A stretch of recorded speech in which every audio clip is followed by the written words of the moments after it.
hello, Diane. What have you Hello. got for us today? Well, thank you for having me. I am really excited that spring is finally here. I think we're all ready to just get winter over with. Let's move on with spring and summer. So for today, we're gonna plant a container. So the first thing you need to do is a really good quality potting soil.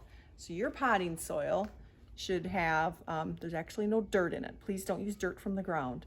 It's it's a mix. It already comes in a bag. So yours should look like this.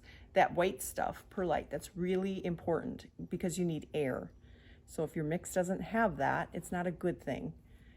Your plants can get too wet. So your plants need to get wet and dry down, and that's a cycle they need to go through. Otherwise they start rotting when we start getting all that rain.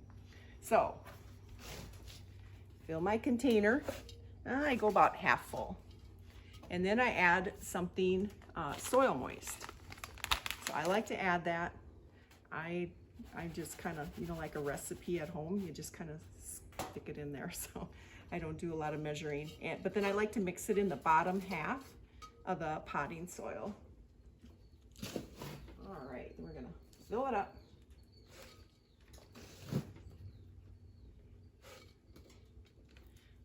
I go about that full, so I don't pack it. I know that my watering is gonna settle it to where I need it to be. If you start packing, then your roots, they don't have that air, and that air, that's really important. So I'm gonna start with, I have a salvia.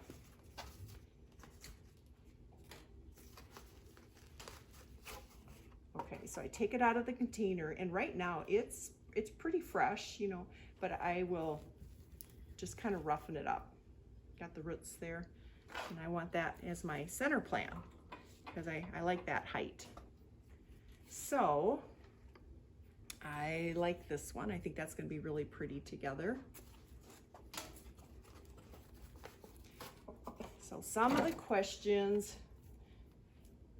I usually get: when to cut, when not to cut. I can tell by how root bound it is in the container. So these I didn't have to cut. I think this one, I'm not going to use it, but I brought it to show you. Do you see how long it is, long and leggy? It's going to benefit by a haircut.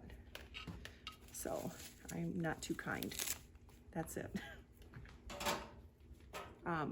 So then it doesn't have all that extra for the energy it's going to use in order to transplant. So that's a lot less energy it needs. When it needs to grow in the pot, it's going to go to this little plant instead of one twice that size. All right, let's go with, I like purple. Let's do this purple one. I really never have much of a plan for,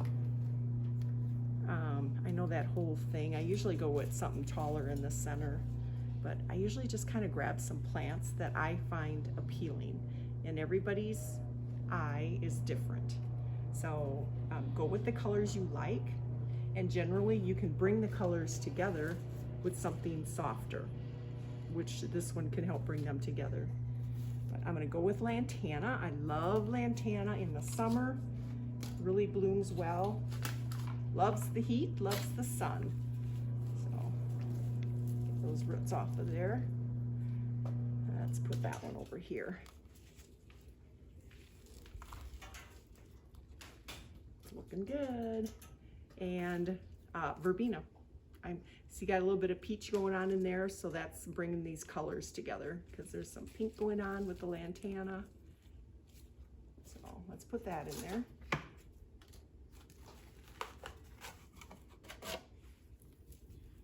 So this is probably a 12-inch pot. So I put 4 plants around the edge, 1 in the center.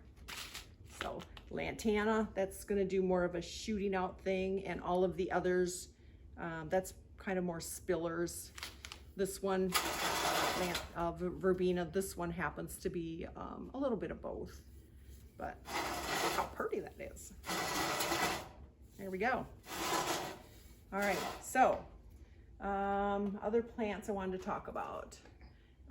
This one is strictly trailing, but if you were to buy something like this, what I would do is shape it up. So yeah, I would cut off the longer ones,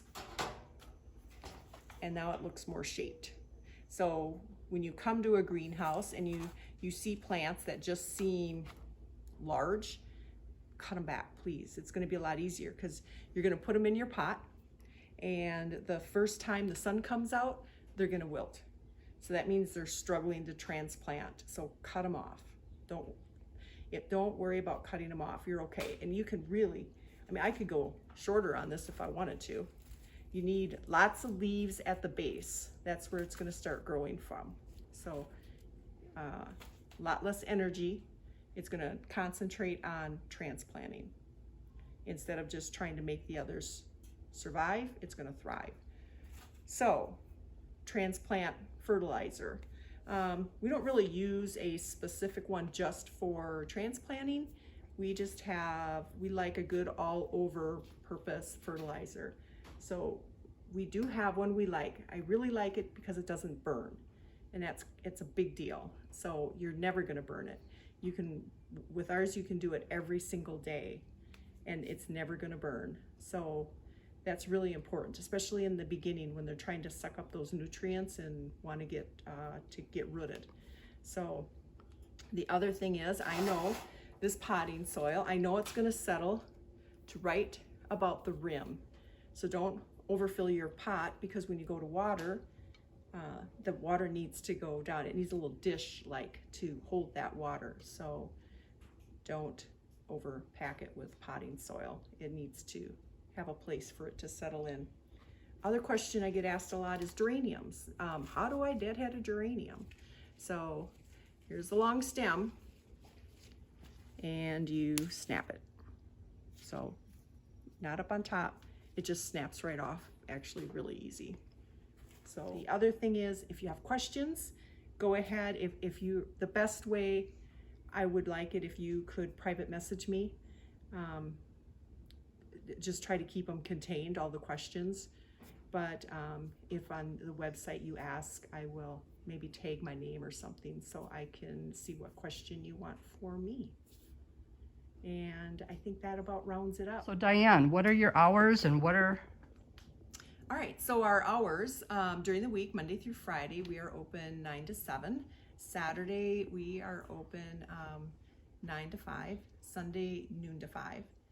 So we have a couple requirements for this whole crazy new spring season we are having. We ask for you to, we're not requiring, but we are recommending a mask and fresh, clean gloves, please. We have hand sanitizer at the door. We are sanitizing all our carts. So if you see carts outside, they have been sanitized. And we ask at this time if there is any possibility of leaving your children at home, if you could. And we would appreciate that whole minimum 6 foot of social distancing, which is super easy in our greenhouse. You know, we're pretty good sized, and it's pretty easy to avoid lanes where there might be someone else down there. But please respect someone else's space. You may not think it's for you, and it's not important to you, but it's important to other people. So there are elderly that want to shop here, and they don't even have to be elderly and have issues that you don't know about. Please respect the space of anyone else around, including the checkout area. Please don't go peeking around my shield. Please just respect the ladies at the checkout as well. Stay 6 feet. And it's hard to keep saying it constantly, but we're going to be very strong about the 6 foot distancing. So I wish all of you a very happy planting season.